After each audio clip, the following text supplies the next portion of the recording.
y él estaba perplejo en cuanto a ellos, de lo que estaba sucediendo.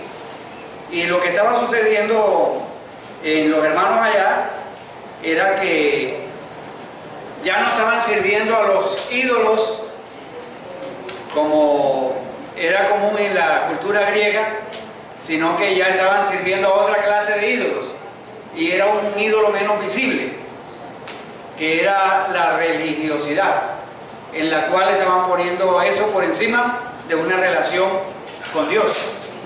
Entonces, ese es un riesgo que a veces en la vida cristiana corremos, de pensar de que no estamos adorando ídolos en el sentido de lo que conocemos como un ídolo, como estatuas, que dicho sea de paso, el apóstol Pablo, en lo que leímos la vez pasada, decía que detrás de eso habían demonios.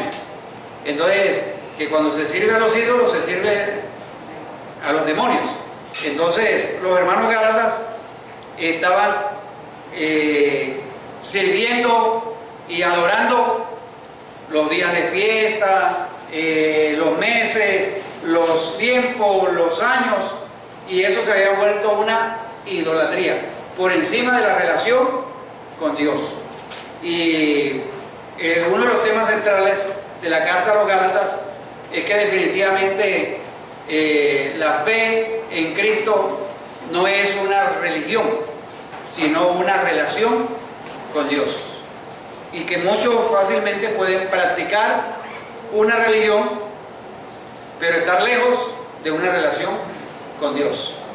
El hecho de que yo practique una religión, eso no quiere decir que automáticamente yo estoy cercano con Dios.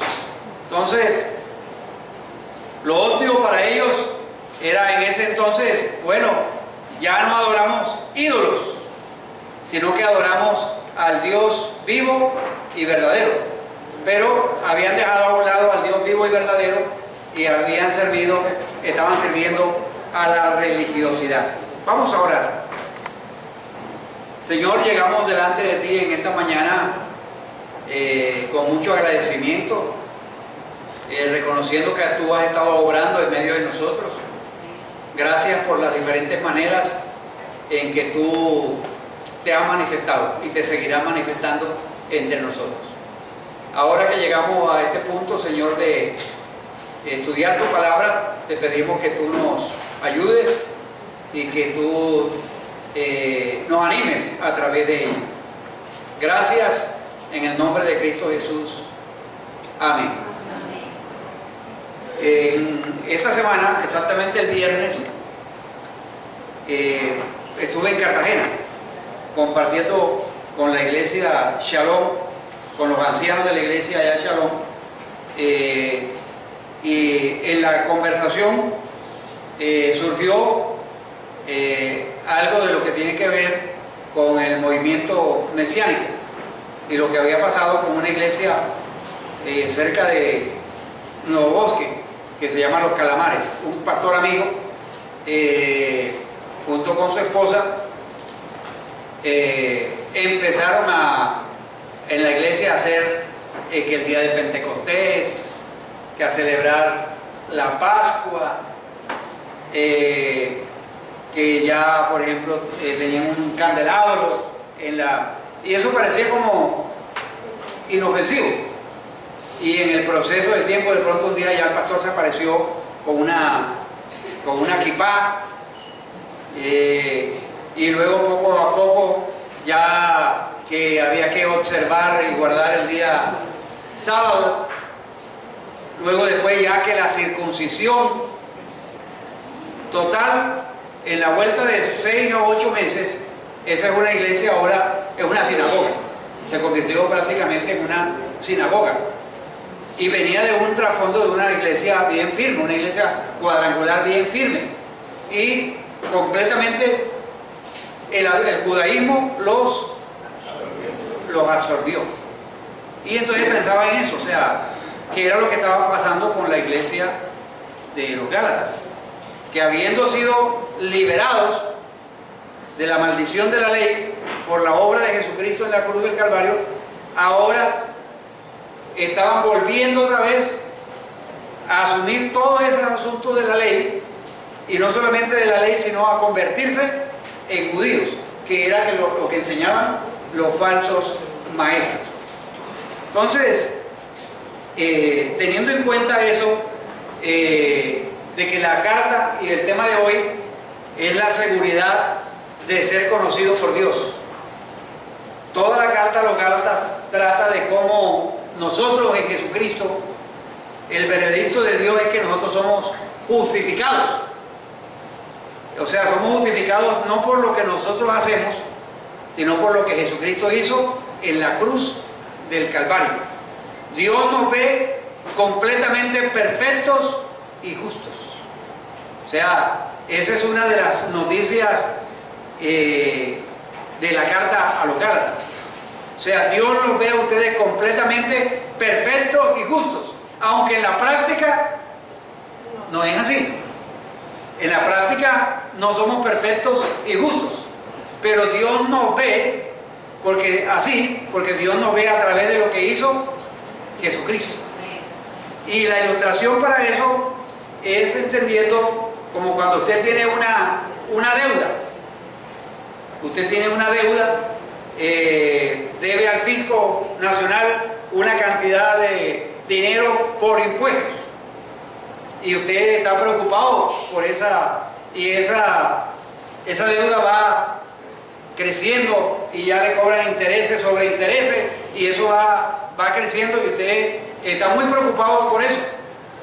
Y un día usted se decide ir a ver cómo está el estado de cuenta. Y entonces le da su número de cédula o el número de su impuesto, la matrícula inmobiliaria, y le arroja, y cuando le arroja el saldo está en cero. Y usted, ¿cómo así eso? Y usted piensa, no, de pronto es un error, y rectifica bien el número y ve, no, pero es el mismo, igualito, o sea, y vuelve otra vez y le hace otra vez la fila y pide otra vez y sale en cero. Y usted no está como conforme con eso. Eso en el momento produce una tensión y puede ser una alegría también, pero va usted allá donde a averiguar qué pasó. No, usted ya esa deuda está saldada. Alguien pagó por usted. O sea, y eso es una forma maravillosa en que alguien pagó por uno una deuda que uno tenía y que uno no estaba ni en capacidad, porque el hecho de que estoy aumentando es porque no tenía la capacidad de ir a hacer un acuerdo de pago ni nada de eso. Así ha sido la justificación, así ha sido la gracia. La deuda que nosotros teníamos para con Dios era impagable. Y no era por guardar la ley, esto por acá, porque la ley nos imponía una cosa, nos imponía otra, y si fallábamos en una cosita, nos caíamos en todo. Pero Jesucristo pagó la deuda que tenía por nosotros. Entonces, la buena noticia de hoy es que además de ser justificado por Dios, Dios me conoce y ve a Cristo. Cuando me mira, ve a Cristo y no en esa condición no importa lo que otras personas piensen de mí, o ni siquiera importa lo que yo mismo pienso de mí, porque a veces nosotros pensamos, oye, pero si soy tan malo, o yo soy tan bruto, tan torpe, o sea, en esto, ¿por qué hice esto y por lo otro? O sea, independientemente de cómo nos vean las personas, independientemente de cómo yo me vea, Dios me mira y me conoce. Y me mira a través de los ojos y la persona de Jesucristo. Gracias a Dios por eso. Vamos a leer para internarnos en el tema. Capítulo 4, versículos 8 al 20. Dice el apóstol Pablo: ciertamente en otro tiempo, no conociendo a Dios, servíais a lo que por naturaleza no son dioses. Mas ahora, conociendo a Dios, o más bien, siendo conocidos por Dios, ¿cómo? Entonces mire la pregunta, ¿cómo es que os volvéis de nuevo a los débiles y pobres rudimentos a los cuales os queréis volver a esclavizar? Guardáis los días, los meses y los tiempos y los años. Me temo de vosotros que haya trabajado en vano con vosotros. Os ruego, hermanos, que os hagáis como yo, porque yo también me hice como vosotros. Ningún agravio me habéis hecho, pues vosotros sabéis que a causa de una enfermedad del cuerpo os anuncié el Evangelio al principio, y no me despreciasteis ni me desechasteis por la prueba que tenía en mi cuerpo. Antes bien me recibisteis como a un ángel de Dios, como a Cristo Jesús. ¿Dónde pues está esa satisfacción que experimentabais? Porque os doy testimonio de que si hubieseis podido, hubierais sacado vuestros propios ojos para dármelos. Me he hecho pues vuestro enemigo por deciros la verdad. Tienen celo por vosotros, pero no para bien, sino que quieren apartaros de nosotros para que vosotros tengáis celos por ellos. Bueno es mostrar celo en lo bueno, siempre y no solamente cuando estoy presente con vosotros. Hijitos míos, por quienes vuelvo a sufrir dolores de parto hasta que Cristo sea formado en vosotros. Quisiera estar con vosotros ahora mismo y cambiar de tono, pues estoy perplejo en cuanto a vosotros. O sea, el tono, miren que el tono que usa Pablo es un tono muy cariñoso también. Hijitos míos, estoy sufriendo dolores de parto. Él está completamente extrañado. O sea, ¿cómo es que ellos antes, en el trato que tenían hacia él, era un trato tan especial, que cuando Pablo llegó y estaba enfermo allá, ellos lo recibieron como un ángel de Dios, como a Cristo mismo, y aún él sabe que estarían dispuestos aún a sacarse los ojos, porque parece ser que el problema de Pablo en ese momento era de un problema en los ojos, problema visual, pero ya cambiaron. Ya los falsos maestros estaban poniendo a los hermanos en contra de Pablo, para no recibir a Pablo ni recibir las enseñanzas de Pablo. Entonces, en medio de esta controversia, esta situación entre los hermanos, el apóstol Pablo, allí en el versículo 9, trata de reenfocar a los hermanos hacia una correcta relación con el Padre. Y hace una comparación entre un ídolo que lo han convertido en Dios, que es impersonal, que es inexistente, y lo que es conocer íntimamente al Dios verdadero. Entonces, en la relación que Pablo quiere llevarnos a ellos es que, miren, ustedes antes servían a los ídolos, vivían de acuerdo a los principios morales de esos ídolos, de cómo adorarlos, de cómo servirles. Luego se convierten a Cristo y en vez de seguir la enseñanza del Evangelio, ahora se están volviendo otra vez a la religiosidad, a la esclavitud. Entonces, Pablo le está diciendo, ustedes están desenfocados. Y ese lenguaje, hijitos míos, o sea, como que, ¿qué les está pasando? O sea, ¿cómo es que? Por eso es que él dice, estoy perplejo, me temo que he perdido el tiempo con ustedes, porque debiendo ser ya unos maestros, estaban siendo unos niños. Entonces, el enfoque de conocer a Dios íntimamente o al Dios verdadero. Ahora, en el versículo 9 hace una corrección en el proceso. Dice, mas ahora, conociendo a Dios, entonces Pablo dice, o más bien, siendo conocidos por Dios. O sea, Pablo en su narración, en tratar de compartir su corazón con los Gálatas, hace una corrección. O sea, ahora que conocen a Dios, de Pablo dice, o más bien, que Dios lo conoce a ustedes. Porque una cosa es decir, yo conozco a, ¿qué personaje podríamos decir? Al premio Nobel de Literatura, Gabriel García Márquez. Uno puede decir, no, yo conozco a Gabriel García Márquez. Bueno, yo no lo conocí personalmente, pero conocí a un hermano de él. Visité su casa, que estaba enfermo, que fue cónsul allí en Venezuela, lo fui a visitar. Pero eso, decir que yo conozco al hermano de Gabriel García Márquez, eso es interesante. Pero una cosa es que Gabriel García Márquez diga, oye, yo conozco a Martín Cueto, Martín Cueto es mi amigo. Y donde él ve, está en la multitud y toda cuestión, se abre en medio de la multitud para venirme a saludar. Eso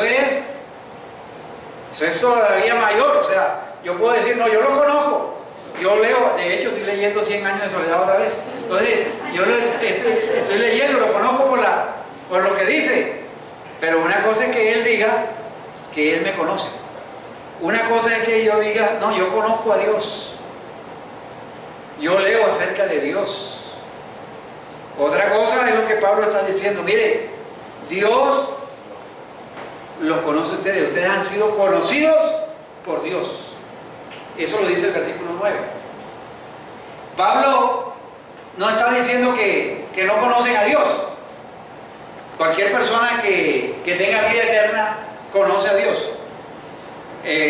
San Juan 17:3 dice, y esta es la vida eterna, que te conozcan a ti, al Dios verdadero, y a Jesucristo a quien tú has enviado. O sea, cualquier persona que tenga vida eterna conoce a Dios. Pero Pablo no cuestiona que ellos sean revestidos de Cristo, como lo dice en Gálatas 3:27, que ellos se han vestido de Cristo. La expresión más bien, probablemente, quiere decir que eso es lo más importante, es mucho más importante que Dios nos conoce a nosotros.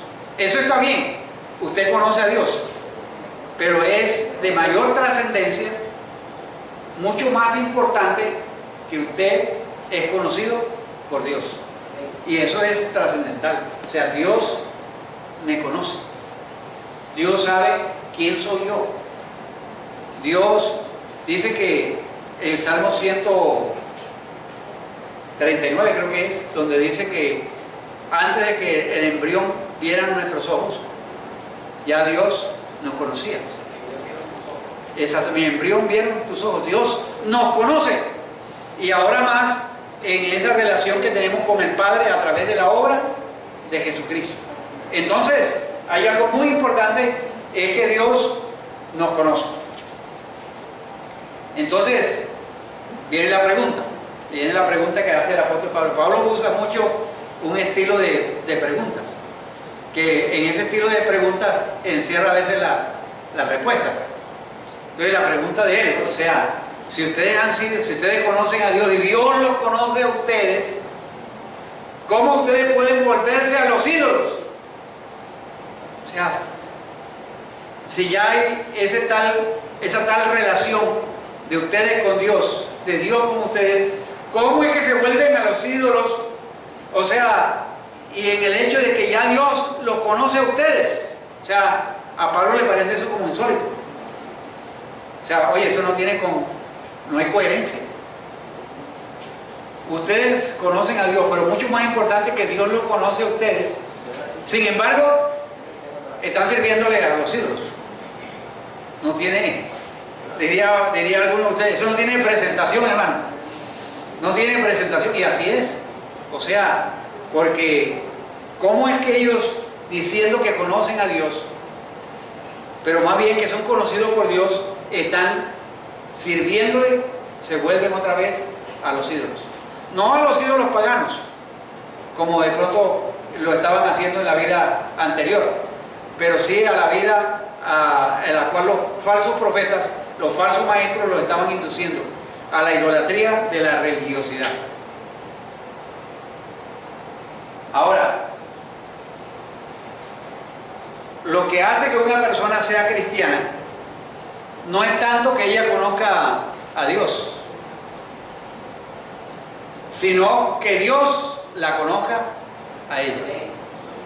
Yo conozco personas que dicen que conocen a Dios, saben acerca de Dios cosas impresionantes. Te saben a ti manejar el hebreo, el griego.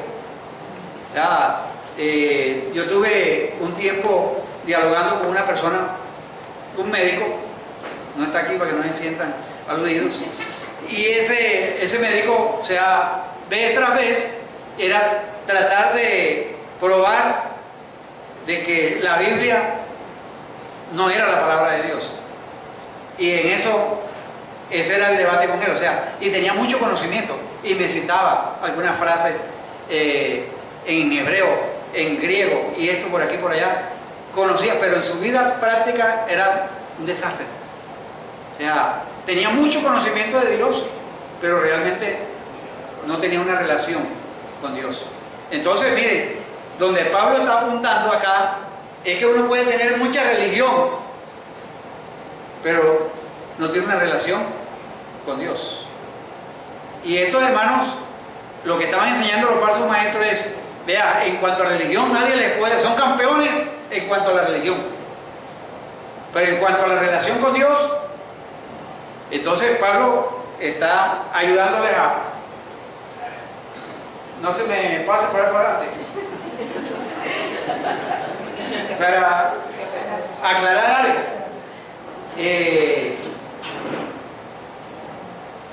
Conocer en la Biblia quiere decir más que una conciencia intelectual. Conocer a alguien es entrar en una relación personal con él o con ella.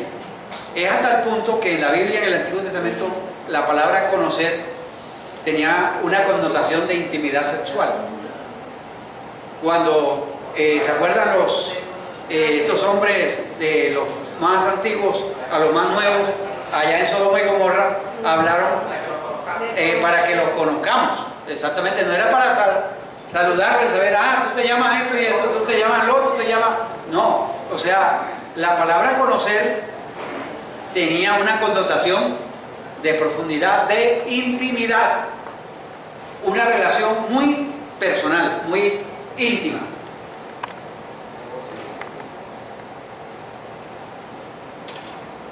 En el Nuevo Testamento también habla, por ejemplo, de que José conoció a María, pero ese conocimiento nació Jesús y luego tuvieron los otros hijos. Entonces no simplemente es que la conoció y la vio, entonces había una relación profunda de intimidad. Entonces esa es una connotación de la palabra conocer. Ahora sí, así. Entonces Pablo le está diciendo a ellos, miren, no es la estimación y el amor que ustedes tengan por Dios, sino lo importante es que Dios los estima y los ama a ustedes. Dios nos ama a nosotros. Dice, con amor eterno te he amado. Nosotros le amamos a Él porque Él nos amó primero. O sea, Él siempre ha tomado la iniciativa. Porque es que a veces nosotros pensamos, no, es que Dios como que se me debe a mí porque yo lo busqué a Él. Y Dios entonces, si yo lo busqué a Él, Él tiene que estar como obligado a responderme las oraciones. No. O sea, yo lo amo a Él porque Él me amó a mí. Él siempre ha tomado la iniciativa a través de la historia. Siempre ha estado buscándonos, amándonos. Y vamos a leer 1 Corintios 8:13. Dice, para aclarar lo que él está diciendo a los Gálatas, ampliamos en 1 Corintios 8:13. En la Biblia de las Américas dice, pero si alguno ama a Dios, ese es conocido por él. O sea, cualquier persona que ama a Dios lo hace porque es conocido por Él. O sea, Él responde en amor a lo que Dios ha hecho por la vida de esa persona. Entonces, es un inmenso privilegio que tenemos nosotros de ser conocidos por Dios.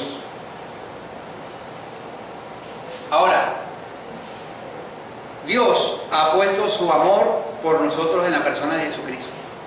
Recuerden, de tal manera amó Dios al mundo. Nos amó de tal manera que ha dado a su Hijo unigénito, para que todo aquel que en Él cree no se pierda, mas tenga vida eterna. Él nos amó. O sea, en la persona de Jesucristo nos dio lo mejor. ¿Cuánto de nosotros daríamos a nuestro Hijo para el perdón de los pecados de otras personas? Piensen ustedes como los padres, como padres. ¿Seríamos capaces de nosotros dar uno de nuestros hijos, sacrificarlo por una parranda de pecadores y sinvergüenzas? Sí. ¿Seríamos capaces? No, pero muestra el amor que Dios nos ha tenido para con nosotros. Nos amó. Entonces, yo hago una relación en el conocimiento de Dios que a veces nosotros tenemos. En el conocimiento de Dios, en algunos puede ser mayor, en otros puede ser menor. Y eso depende a veces de muchas cosas. Depende del tiempo de conocer a Dios, de leer la Biblia, o de las circunstancias, o de cómo me siento. Porque a veces hay días que uno se levanta y siente que como que no vale la pena luchar por tantas cosas. O sea, si hay una frustración, hay una dificultad. Entonces, a veces depende el conocer a Dios de muchas circunstancias de nuestra vida. En cambio, el hecho de que Dios nos conozca a nosotros, eso es absolutamente fijo y sólido. Él no cambia. Él es fiel. Aunque nosotros permanezcamos infieles, Él permanece fiel, inmutable. O sea, Él no cambia. O sea, y entonces el hecho de ser conocido por Dios, eso me llena a mí de una seguridad, de una certeza de que Él me ha amado. O sea, de que Él tiene planes para conmigo. O sea, y los planes que tiene para conmigo son planes de bien. No es para torturarme, no es para hacerme daño, siempre es para bien. Si Él dio lo mejor, que fue la persona de Jesucristo en la cruz del Calvario por nosotros, dice, ¿cuánto nos dará con Él todas las cosas? Entonces, mis amados hermanos, nosotros somos privilegiados porque somos el objeto de su amor. Él nos ha amado. Aunque a veces nosotros no nos amamos a nosotros mismos. O a veces hay personas que no nos aman a nosotros. Y nos están buscando toda la ocasión para criticarnos y para señalarnos. Y a veces nosotros mismos somos duros con nosotros mismos. Muy duros con nosotros mismos. Pero saber que Dios nos ha amado, que Dios nos conoce, esa es una buena noticia para estos hermanos y para nosotros también. Eso es fijo, eso es sólido.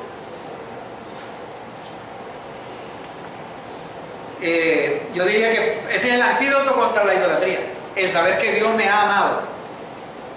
Porque la idolatría lleva así en el sentido de que en mi vida hay unas carencias, hay unas necesidades. Entonces yo busco la idolatría para sentirme que valgo y que hago esfuerzo y que hago lo otro y aquello, entonces sentirme realizado por lo que hago. Y como tal, entonces tengo que ofrecerle al ídolo esto, tiempo, tengo que ofrecerle aquello. Pero ¿por qué es un antídoto contra la idolatría? Porque si vamos a la idolatría es porque ya no estamos seguros de que Dios nos ama. O sea, entonces, peligro tremendo. O sea, si yo no estoy seguro de que Dios me ama y que soy aceptado en Jesucristo, entonces yo tengo que buscar logros espirituales para ser amado. Entonces, Y muchos cristianos son de forma subconsciente y a veces consciente, diría yo, son a veces inseguras. Por eso es que a veces está que hoy perdí la salvación, mañana la recuperé y ahí lo tengo que hacer esto, se la pasan, pierden aquí, recuperan allá y luego, o sea, todo el tiempo, o sea, y eso les crea una inseguridad en la vida, o sea, inestabilidad. En el momento de dirigirse en oración, no puedo orar con fe y convicción de que Dios va a atender su petición. Amén. Porque no confío en la voluntad perfecta de Dios. Amén. Sino que Dios como malo, porque sabe que ahora. Exactamente, así es, o sea, esa inseguridad nos lleva a eso. O sea, recuerden lo que dice Hebreos, que la fe es creer que Él existe, que Él es galardonador de los que le buscan. Entonces, a veces somos personas inseguras. Y yo diría, de pronto es un error mío, ¿no? Yo pienso que a veces que hay muchos cristianos que son menos seguras que los no cristianos. Menos seguras que los no cristianos. ¿Cómo así, pastor?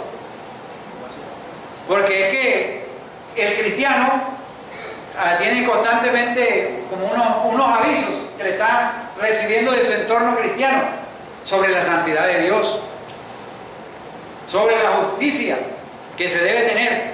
Y entonces él mira la santidad de Dios, él mira la justicia de Dios y dice, no, yo no soy capaz, yo trato esto por aquí, trato por allá. Y el no cristiano, como él no se preocupa por la santidad de Dios, no se preocupa por la justicia de Dios, está tranquilo. No, exactamente, no hay problema. Sí, o sea, aparentemente en ese sentido, en la parte espiritual. Pero hay una gran verdad, es que nosotros hemos sido conocidos por Dios. No vale la pena sacrificar el hecho de que somos conocidos por Dios por servir a otros ídolos, que esos ídolos nos esclavizan. ¿Cómo ustedes, hermanos gálatas, habiendo sido liberados de la esclavitud, ahora quieren volverse a someter a otra esclavitud? Los hermanos en Cartagena me recordaban en estos días también en cuanto a lo que antiguamente la ciudad vivió con la esclavitud, que muchas de esas cosas que hay allá, que son un patrimonio histórico de la humanidad, se hicieron a costo de la esclavitud, a costo del trabajo forzado de mucha gente que los traían por allá del África, o sea, como animales, y muchos morían en el trayecto. ¿Cómo que esas personas, después de ser libres, que se ha logrado la libertad para ellos, cómo es que van a querer otra vez volverse a esa opresión? Pero a veces el ser humano es así, quiere estar como siempre en esclavitud, y sale de una esclavitud y va a la otra. Si el Hijo del Hombre os libertares, seréis verdaderamente libres. Muriel. He pensado que una palabra, un concepto que tiene que ver con el amor de Dios hacia el amor que Dios nos tiene, ha tenido y por eso nos ha salvado, es la aceptación y la aprobación. La aceptación y la aprobación que Él mismo ha tenido, nos ha hecho aceptos, ¿verdad? Entonces, nosotros de alguna forma, cuando estamos en esclavitud o volvemos a esa esclavitud, esas cosas que nos atan, de alguna manera estamos diciendo, no me ha aceptado y tengo que volver, o no me han aceptado y tengo que hacer algo para que me aprueben, para que me acepten, o yo mismo decirme eso, o hacer cosas para que otros puedan hacer. Exactamente. Es una relación ahí de amor de Dios y la aceptación también, la aceptación que Dios porque Dios nos ha aceptado con nuestras debilidades, sabiendo quiénes somos, ¿no? Sabiendo que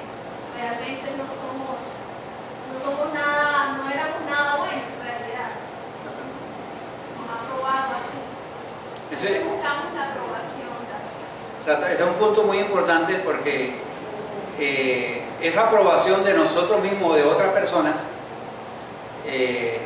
pensamos que va a alimentar nuestra seguridad. Exacto. Entonces la ponemos entonces sobre una persona, la ponemos sobre otra, y entonces eso va creando un círculo vicioso que permanecemos ahí en esclavitud. Gustavo, ¿iba a decir algo? Sí, está conectado un poco con lo que dice Muriel, y es la Biblia siempre nos está advirtiendo o sea, reiterativamente el hecho de que el reino de Dios se ha acercado, buscar a Dios mientras pueda ser hallado, y a mí me sorprende mucho el tema de Hebreos donde dice, acercaos pues al trono de la gracia para alcanzar misericordia. Entonces es lo contrario, porque nosotros estamos siempre, como no entendemos muchas veces la gracia como es en eso, en su máxima expresión, que es que no merezcamos nada, pero Dios nos da todo, y sobre todo espiritualmente. Al no entender eso, vamos a estar tentados a irnos a otras cosas donde sí creamos que somos aceptos, y Dios lo está reiterando, y si uno no está entendiendo eso, lo que va a haber es tendencia a alejarse. Y ahí está Hebreos, dice, acercaos pues, y si necesitas misericordia, allí está Dios diciendo, acércate en tu estado, en tu condición. Sí, entonces miren, la aceptación puede llevarnos también a otro aspecto, o la inseguridad. Se muestra a veces en el orgullo. O en la afirmación de que yo sí soy capaz de ser una persona santa, y entonces se vuelve en crítica a los demás. O sea, los demás no dan la medida, yo sí doy la medida. Entonces buscan la justicia legal, y viene la parte farisaica, en la cual se presupone o se dan envidia, celos y otros pecados, porque hay una inseguridad básica, es la de aceptar que nosotros hemos sido amados por Dios. Entonces, esa seguridad se muestra sobre nosotros en la aceptación ante Dios, y de eso hacemos ídolos. Hacemos ídolos. Entonces, miramos nuestro conocimiento de Él, lo cual digo yo que fluctúa a veces demasiado, en vez del conocimiento que Él tiene de nosotros en Cristo. Miren, mis amados hermanos, Él nos conoce a nosotros a la perfección. Y Él nos aceptó así. Y está trabajando en nosotros para formar el carácter de Cristo en nosotros. Totalmente. O sea, porque entonces no depende de la aprobación que yo pueda tener de mí mismo, o la aprobación que puedan tener otras personas. Que a veces otras personas simplemente nos aprueban en algunos momentos dados, en otros momentos en vez de aprobarnos, nos juzgan y nos hunden. Pero nuestra seguridad está basada en que somos aceptados por Dios. O sea, el conocimiento que Dios tiene de nosotros es amplio, pero nosotros a veces estamos desesperados. Nosotros a veces estamos desesperados de afirmar una autoimagen positiva de nosotros mismos. O sea, usando nuestros ídolos. Entonces ahí echamos mano del ídolo de nuestro conocimiento, mano del ídolo de nuestra moralidad, cuán buenos somos, de la religiosidad.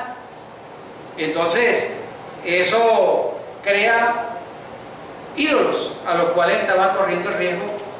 Esas personas, por ejemplo, es que estaban basando su aceptación con Dios. No, yo guardo el día tal, lo cumplo exactamente. ¿Que hay que hacer esto? Yo exactamente ahí estoy y lo hago. Exactamente, pero no había una relación con Dios. Entonces, mis amados hermanos, el Evangelio nos trae una dinámica de relacionarnos con Dios, de que Dios nos conoce y que Dios quiere que nosotros nos relacionemos con Él. Por eso ha puesto el Espíritu Santo en nosotros, que a través del Espíritu Santo nosotros podemos decir papá, papito, papá, acercarnos a Dios con toda confianza, con toda intimidad. Entonces, no tenemos que hacernos hermosos como dice un autor de un libro que se llama Dinámicas de la Vida Espiritual, dice que a veces queremos hacernos hermosos o adorables a Dios, merecedores de. Entonces, a veces estamos tan interesados en hacer cosas para Él que disfrutar de el amor y la bondad y la misericordia de Dios. Dios nos ha amado. Dios ha hecho cosas grandes y maravillosas para nosotros. No tenemos que hacer un ídolo de la aprobación de otras personas, ni de nuestra propia aprobación. Miren, en Libertad en Cristo, una de las cosas que trabajamos es que la persona conozca su identidad en la persona de Jesucristo. ¿Quién es Él en Jesucristo? Porque el enemigo siempre va a estar enfocado en lo malo que nosotros hacemos. Y se acuerdan que tiene un nombrecito ahí que es el acusador, el sapo de los hermanos. Así es, o sea, él está ahí constantemente sapeándonos, acusándonos delante de Dios. Entonces nosotros, ¿quiénes somos?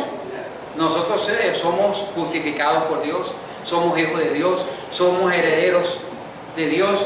O sea, y hay una lista, ¿se acuerdan que ustedes manejamos una lista de quién soy yo en Cristo? Con todo, para podernos afirmar día tras día de quiénes somos en la persona de Jesucristo. Cuánto Él nos ha amado. Y hay una declaración clásica que la hallamos en 1 Corintios 4, 3 al 4. Quiero que alguien lo lea. 1 Corintios 4, 3 al 4.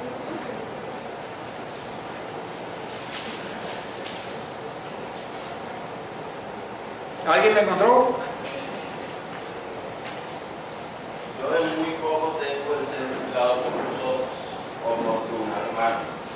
Y ni aun yo me juzgo a mí mismo, porque aunque de nada tengo mala conciencia, no por eso soy justificado. Pero el que me juzga es el Señor. Ok, gracias. Miren lo que dice, que lo que yo leí. En cuanto a mí, yo creo que esto lo tomé de la versión de las Américas. En cuanto a mí, es de poca importancia que yo sea juzgado por vosotros o por cualquier tribunal humano. De hecho, ni aún yo me juzgo a mí mismo, porque no estoy consciente de nada en contra mía, mas no por eso estoy sin culpa, pues el que me juzga es el Señor. O sea, tener ese entendimiento de que hay personas que pueden emitir juicios acerca de mí y puede que tengan razón en los juicios que emiten sobre mí, pero muchos de esos juicios es de su óptica, de su perspectiva, que también pueden ser muy cegados y pueden ser muy equivocados. Ahora, eso no me, como el apóstol Pablo, eso no me desentúa de que yo soy culpable o de que yo he hecho algo. Lo que Pablo está diciendo es que a él no le importa tanto la evaluación de otras personas hagan de él, que a él no le importa ni siquiera su propia evaluación. Lo que cuenta es la evaluación, el juicio que Dios haga de él. Y el juicio que Dios ha hecho, lo hizo a través de la persona de Jesucristo. Y en la persona de Jesucristo Él nos vio y nos dijo, están sin culpa. Declarado sin culpa. Eso es terrible, porque nosotros lo que merecíamos era la muerte, la condenación eterna. O sea, eso es lo que merecíamos. Y Dios nos ha declarado justos, nos ha justificado. O sea, que el que tenía la mayor posibilidad de mandarnos al hoyo, nos declare justos. Eso es una tremenda verdad y una bendición para disfrutarla todos los días. Entonces, toda la carta trata de cómo en Jesucristo es de que en Cristo somos justificados.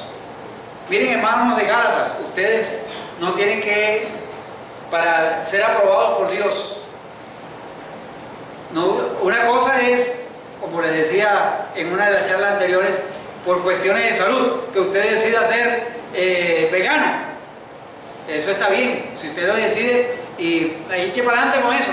O sea, pero no piense que por ser vegano, o sea, y entonces buscar unos versículos en la Biblia para decir que a través de ser vegano, entonces yo soy acepto delante de Dios y obtengo la salvación. Ya ahí se metió en problemas y en dificultades. Porque yo soy acepto delante de Dios, no por lo que hago, sino por lo que hizo Jesucristo en la cruz del Calvario. Entonces, eso se trata la carta de los Gálatas. El veredicto de Dios, Dios ya juzgó en Cristo y declaró, y hay un veredicto, somos justificados. O sea, que yo pueda mirarme al espejo y decir, yo soy justificado. A pesar de, yo soy justificado. Dios me ve justificado. O sea, esa es la imagen que yo debo tener. Porque cuando nosotros nos juzgamos nosotros mismos, y decía que a veces somos muy duros con nosotros mismos, a veces perdemos la razón para vivir. Y empezamos a cuestionar a otras personas, a echarle la culpa a otras personas, empezamos a cuestionar a Dios y empezamos todos una cantidad de cosas porque nos juzgamos severamente. Y nos olvidamos de que Dios nos conoce y de que somos justificados por Dios. Dios nos ve completamente perfectos y justos, aunque usted no lo crea, ni yo lo crea. No, ¿cómo así?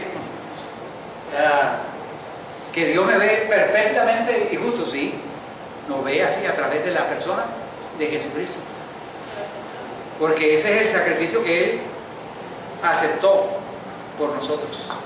Entonces, esa es una gran realidad que no importa a veces lo que digan a veces de nosotros, que a veces nos juzgan y nos juzgan mal. Yo soy justificado, soy completamente perfecto y justo. Entonces, si ponemos a Gálatas con 1 Corintios 4, vemos que lo que Pablo piensa de sí mismo, ya Dios me conoce. Ya que Dios me conoce y ve a Cristo cuando me mira, no importa lo que otros piensen de mí, y ni aún importa lo que yo pienso de mí. Esa es una verdad revolucionaria de Pablo hacia estos hermanos. No importa lo que otros piensen de mí, no importa lo que yo mismo piense de mí, lo que importa es que Dios me conoce, me ama y me ha invitado a tener una relación personal con Él. O sea, el Dios del cielo, el Creador, ha hecho en nosotros templo, mora en medio de nosotros. Somos templo del Espíritu Santo. Él ha decidido amarnos, nos ha conocido. Entonces, ánimo, mis amados hermanos, a vivir la vida cristiana reconociendo quiénes somos en Cristo. Por eso es que el centro de todo siempre debe ser Dios. Exactamente. Porque es que a través de Él yo soy.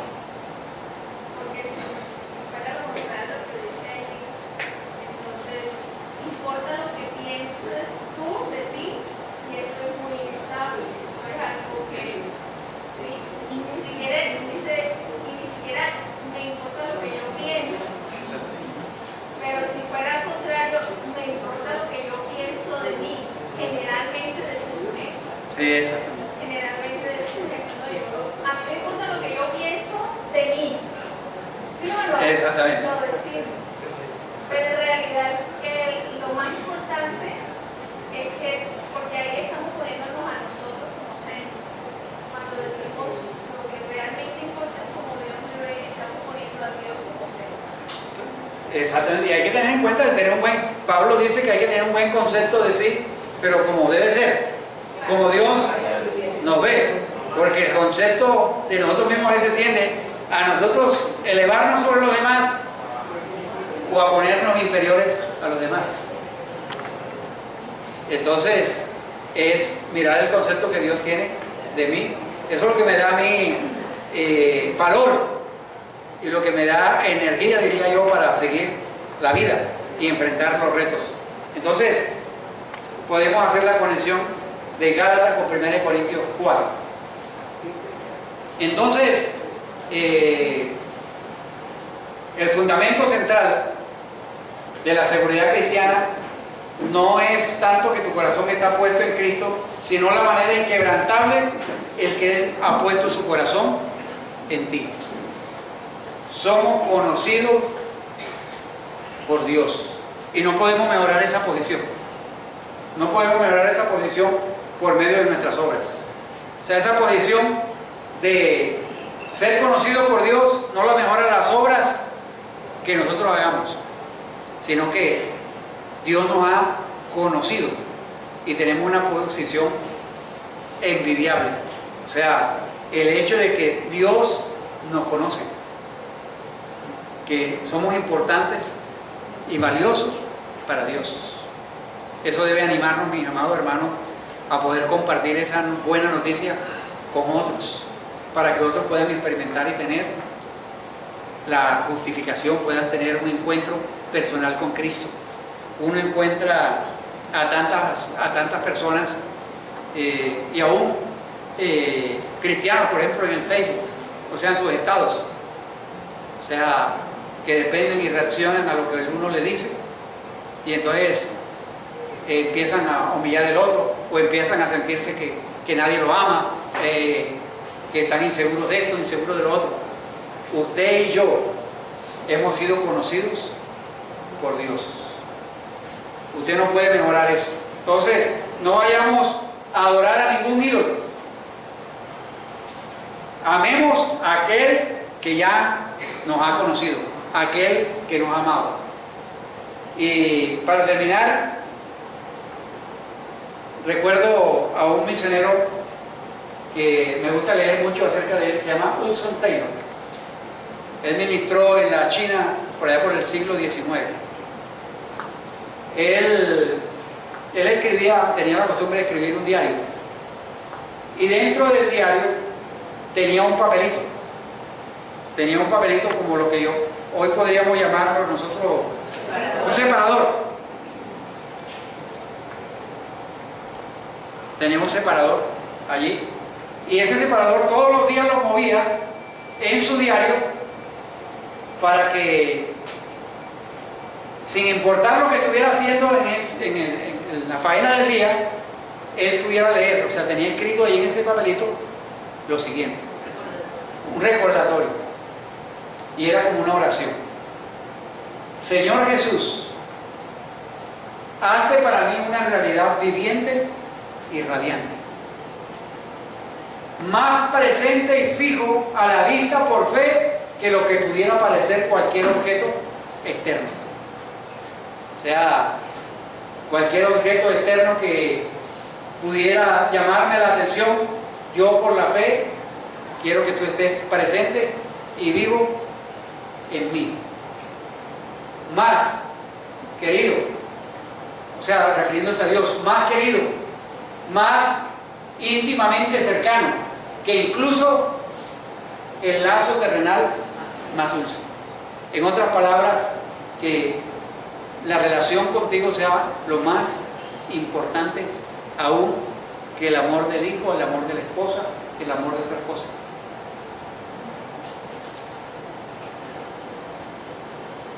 Si nosotros conocemos de esa manera, así como lo conocía Hudson Taylor, y Hudson Taylor fue un hombre que Dios usó tremendamente para la proclamación del Evangelio, pero él tenía una conciencia que lo primero era su intimidad con Dios, y él escribió unas palabras que son vigentes todavía hoy en día: las cosas de Dios, a la manera de Dios y en el tiempo de Dios, nunca quedan sin la provisión de Dios.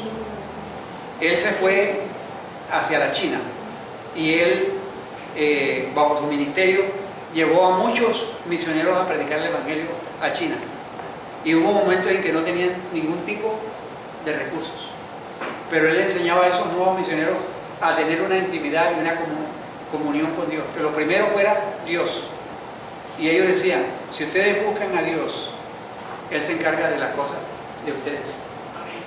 Y lo que dice Mateo 6:33, buscad primeramente el reino de Dios y su justicia, y las demás cosas vendrán por añadidura. Como diciéndoles Dios, ocúpense de mí, ocúpense de amarme, de buscarme, que yo me encargo de las cosas de ustedes. Entonces, conocer a Jesús es importante, pero es más importante saber que Él nos conoce y que disfrutemos de su amor, disfrutemos de la comunión con Él y hagamos a un lado los ídolos que quieren controlarnos. Esos ídolos que están allí constantemente, que quieren controlarnos. Que Dios nos ayude en ese sentido. Fue la pregunta para reflexionar. ¿De qué manera nos tranquiliza hoy saber que Dios nos conoce? ¿De qué manera? Para mí, por ejemplo, una manera que me tranquiliza es saber que la deuda que yo tenía, ya Él la pagó. Y ya yo no puedo, ya esa es una deuda cancelada. Ya no es, no, yo no estoy de acuerdo con esa deuda, está cancelada, así que yo voy a pagarla. O sea, ya me van a decir, no, ya está, eso está pago. Pero a veces nosotros sabiendo eso, que ya está pago, queremos hacer esfuerzos y logros para lograr algo que ya está pago. Entonces, eso debe tranquilizarnos a todos nosotros. Entonces, ¿cómo podemos recordar? ¿Qué recordatorio podemos hacer? Uso Taylor tenía ese separador, pero nosotros podemos escribir de pronto nuestra propia oración, nuestra propia forma de recordatorio, de tenerlo de pronto las hermanas en el espejo diariamente, los hombres en la billetera o en alguna, para recordarnos que somos conocidos, que somos justificados, que somos amados por Dios, y eso nos libera de adorar a otros ídolos. Amén. Colóquense de pie, por favor.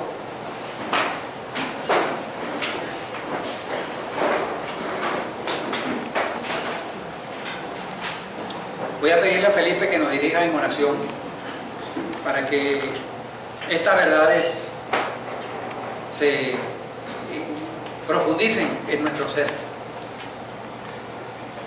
Amado Padre Celestial, alabado y glorificado sea para siempre tu santo nombre.